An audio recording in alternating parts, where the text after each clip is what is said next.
जैन देशवासियों, यमन की राजधानी सना पर इजरायल का जबरदस्त हमला।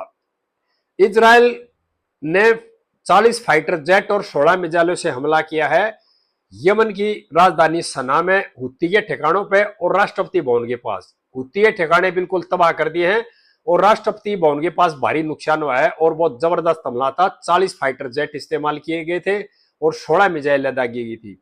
2 दिन पहले हुत्ती संगठन ने इजरायल के जहाज पर हमला किया था, उसका बदला लेने के लिए पलटवार था इजरायल का यमन पर और स्पष्ट संदेश था ईरान के लिए, अगर इस तरह से हुत्ती संगठनों की मदद करेगा ईरान तो उसका पलटवार झेलना पड़ेगा और उसके बदले में पलटवार कर दिया। और नेतन्याहू का अगला जो गेम प्लान है, गाजा पर संपूर्ण कब्जे का ऐलान कभी भी हो सकता है। जो आर्मड फोर्सेज हैं इजरायल की, वो आगे बढ़ रही है कब्जा करने के लिए। और आज भी नेतन्याहू ने बयान दिया है, अभी इजरायलियों पर अगर इस तरह के हमले करते रहे तो हम अपने रक्षा करने के लिए, अपने बचाव के लिए इस तरह हमले करेंगे और ये उद्योग मरने के लिए नहीं छोड़ा जा सकता। या तो हमारे जो बंधक है उनको वापस लौटा दो, जो मरे हुए उनकी डेड बॉडी दे दो और जो हमास और हुती संगठनों सरेंडर कर दे, उसके बाद उसी दिन युद्ध रुक जाएगा। अगर उन्होंने ऐसा नहीं किया, जो नागरिक हैं इजरायल के वो वापस नहीं किए, जो बंधक हैं जो मरे हुए उनकी डेड बॉडी नहीं दी, और हुती संगठनों ने और हमास ने अपने आप को सरेंडर नहीं किया, तो हमले होंगे और जबरदस्त हमले होंगे और पलटवार होंगे। और नेतन्याहू का अगला गेम प्लान ये है कि हमास को बिल्कुल नेस्त नबूद करके और हमास को वहां से खत्म किया जाए बिल्कुल, और गाजा के ऊपर इजराइल का पूरा कब्जा हो, कंट्रोल हो, और 10 लाख जो गाजा के निवासी है ना, उनको किसी भी टाइम संदेश दिया जा सकता है भी गाजा खाली करके चले जाओ, कहीं भी जाओ। इस तरह की प्लान नेतन्याहू ने बना रखी है और दुनिया को बता दिया है। लेकिन हुती संगठन है ना, उन्होंने भी ये कहा है अब इस तरह के हम हमले करते रहेंगे, हमास भी इसी तरह करता था, इनकी जो मदद कर रहा है वो ईरान कर रहा था। और ईरान को भी स्पष्ट बता दिया नेतन्याहू ने, अभी कोई हमारा साथ दिया ना दे, हम अपने अस्तित्व के लिए लड़ेंगे और आगे और पलटवार होगा, जबरदस्त हमला होगा। जो आज हमला किया है इजराइल की फोर्स ने यमन के ऊपर, सना की राजधानी बिल्कुल पर ला दिया है। यानी कि 40 फाइटर जेट एकदम से टूट कर पड़ गए थे हमला करने के लिए, 16 मिसाइलें थी और धुआं धुआं कर दिया था यमन की राजधानी को, और हुतियों के तकरीबन जो ठिकाने थे तबाह कर दिए और अगला हमले की और तैयारी कर रहे हैं और गाजा को बिल्कुल अपने कंट्रोल में ले लेंगे। और ये स्पष्ट संदेश दे दिया नेतन्याहू ने। नेतन्याहू के खिलाफ भी प्रदर्शन हो रहे हैं इजराइल के अंदर और वहां के लोग दबाव बना रहे हैं कि भी जो बंधक है उनको छुड़ा जाए। और इस बात को लेकर के नेतन्याहू पहले से ये कर रहे हैं भी या तो हमारे जो बंधक है उसको वापस दे दो सकुशल, जो मर गए हैं उनकी डेड बॉडी दे दो, लेकिन ब्लैकमेल कर रहे हैं हमास और हुती संगठन इजराइल का। और इजराइल इस तरह से और ताकत के साथ हमले कर रहा है। और जो आज हमला हुआ है बहुत ही प्रलयकारी हमला था यमन के ऊपर, जो राजधानी थी और राष्ट्रपति भवन के बिल्कुल पास में हमला था।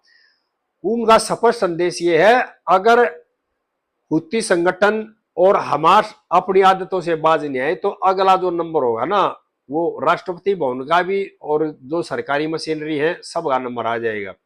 और यमन के अंदर जो हुती संगठन है उनके के खिलाफ भी ऑपरेशन छेड़ रखा है। और गाजा के ऊपर कब्जा करने के बाद अगला नंबर इजराइल का जो संदेश है ना, वो अगला नंबर हुती संगठन होगा। यानी कि हुती संगठनों को हमास को खत्म करके उसके बाद फिर अगला टकराव होगा, अगला जवाब देगा ना वो ईरान के साथ है और पूरी तैयारी के साथ। यानी कि इजराइल के जो राष्ट्रपति हैं और इजराइल की जो आर्मड फोर्सेज है, वहां के प्रधानमंत्री हैं, उन्होंने सब ने मिलकर के अपना एक समझौता कर लिया है, अब इस युद्ध को लड़ना हमने जीतना है, चाहे हमारा कितना भी नुकसान हो जाए इस युद्ध के अंदर। लेकिन ये उनकी सोच ये है कि ये युद्ध हम आखिरी युद्ध लड़ लेंगे इनके खिलाफ, क्यों बार बार युद्ध लड़ते रहे थे, अब की बार युद्ध को आखिरी स्टेज पे ले जाने चाह रहे हैं, अपने आप को बिल्कुल सिक्योर कर ले चारों तरफ से।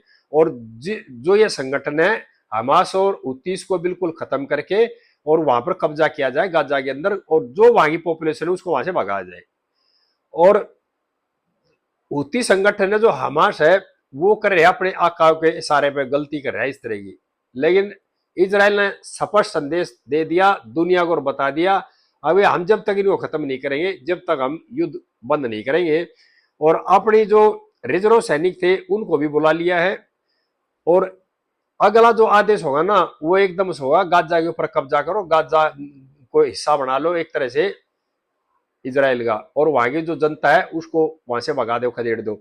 और एक तरह से गाजा का नक्शा बदल दिया उन्होंने। इसी तरह से यमन के नक्शे बदलने की तैयारी हो रही है। हूती संगठन नुकसान कर रहा है हमले करके, लेकिन इसका खामियाजा हूती संगठन को भुगतना पड़ेगा।